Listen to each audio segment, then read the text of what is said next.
investigation of a sophisticated criminal syndicate that has allegedly infiltrated law enforcement and intelligence structures in our country. Lieutenant Mchunu alleged that the Minister of Police allegedly interfered with sensitive police investigations and colluded with business people, including a murder accused, to disband the political killings task team based in KwaZulu-Natal. Lieutenant General Mchunu also said that a police investigation by the task team that was operating in Gauteng unmasked a syndicate controlled by a drug cartel, which involves politicians, law enforcement officials from the South African Police Service, Metro Police, Correctional Services, prosecutors, and the judiciary, as well as business people. The allegations made in this media briefing raise serious concern around our Constitution, the rule of law, and national security. These allegations, if proven true, threaten to undermine the confidence of South Africans in the ability of the South African Police Service to protect them and to effectively fight crime and corruption.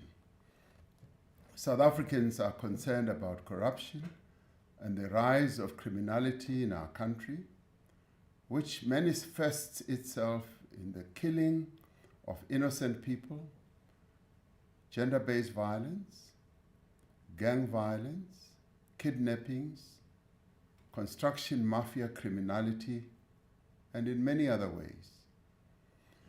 As we intensify the fight against crime, it is vital that we safeguard the integrity and credibility of the police and other law enforcement agencies. These allegations, therefore, call for an urgent and comprehensive investigation.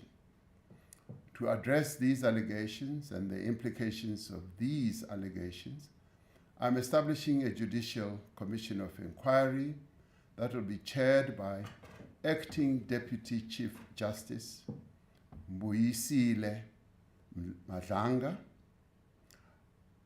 Justice Madlanga will be assisted by Advocate Sesi Baloyi, Senior Counsel, and Advocate Sandile Khumalo, Senior Counsel. The Commission will investigate allegations relating to the infiltration of law enforcement, intelligence, and associated institutions within the criminal justice system by criminal syndicates. Among the allegations that the Commission may investigate are the facilitation of organized crime, suppression or manipulation of investigations, inducement into criminal actions by law enforcement leadership, commission of any other criminal offenses, and intimidation, victimization or targeted removal of whistleblowers or officials that are resisting criminal influence. The Commission will investigate the role of current or former senior officials in certain institutions who may have aided or abetted the alleged criminal activity, or failed to act on credible intelligence or internal warnings, or benefited financially or politically from a syndicate's operations. These institutions are the South African Police Service, the National Prosecuting Authority, State's Security Agency, the Judiciary, and the Magistracy, and the Metropolitan Police Departments of Johannesburg, Ekurhuleni, and Tshwane. The Commission will also investigate whether any members of the National Executive responsible for the criminal justice system were complicit, aided and abetted, or participated in the acts mentioned above.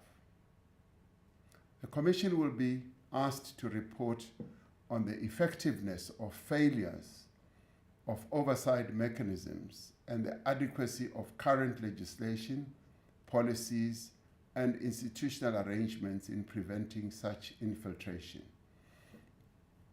It will make findings and recommendations for criminal prosecutions, disciplinary actions, and institutional reform.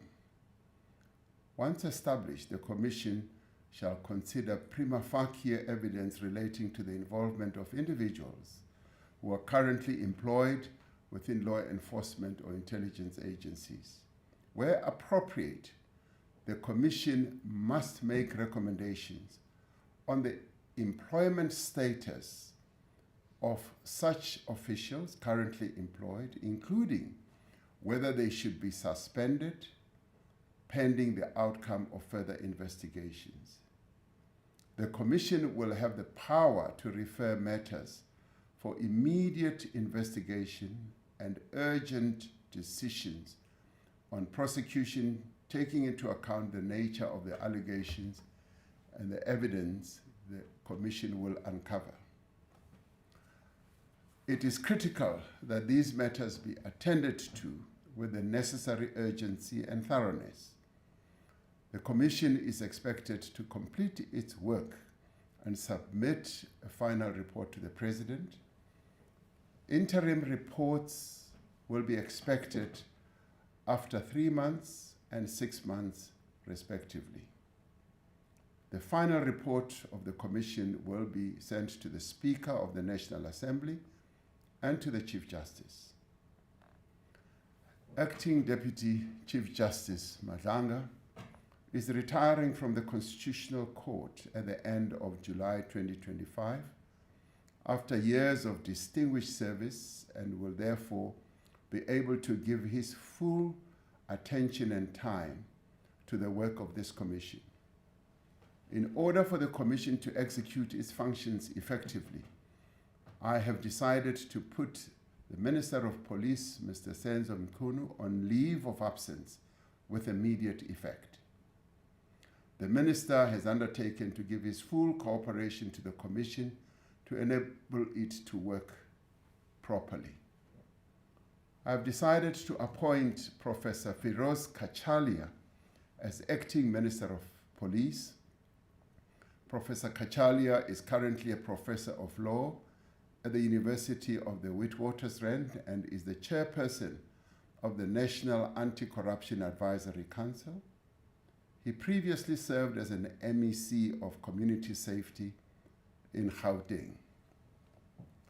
I'm appointing Professor Kachalia in terms of Section 91(3) subsection C of the Constitution, which empowers the Constitution to select no more than 2 ministers from outside the National Assembly. Professor Kachalia will be retiring from his current position at the University of Witwatersrand at the end of July this year. I will, in the interim, appoint an acting minister from within Cabinet until Professor Kachalia takes up his post at the beginning of August. The interregnum, therefore, will just be a little over 2 weeks. This commission is being established against the backdrop of significant progress that has been made in rebuilding and strengthening our country's law enforcement agencies and security services. In recent years, the South African Police Service, the Special Investigating Unit, the SIU, and the Asset Forfeiture Unit and other bodies have been making great progress and inroads in the fight against organized crime and corruption. It is essential that we maintain this momentum and that we intensify the work that is currently underway. We will ensure that the South African Police Service and other law enforcement agencies continue to function without hindrance as the Commission undertakes its work. I call on all members of our law enforcement agencies, as well as security services, to remain steadfast in upholding the rule of law of our country and adhering to their code of conduct. I therefore call on all South Africans to support the Commission in the work that it is going to do where appropriate, and to provide any information or assistance the Commission may require. In establishing this Commission of Inquiry, we are affirming our commitment to the rule of law, to transparency, and to accountability. And we are also enhancing the work that is underway to build a South Africa in which all our people are safe and secure. I thank you.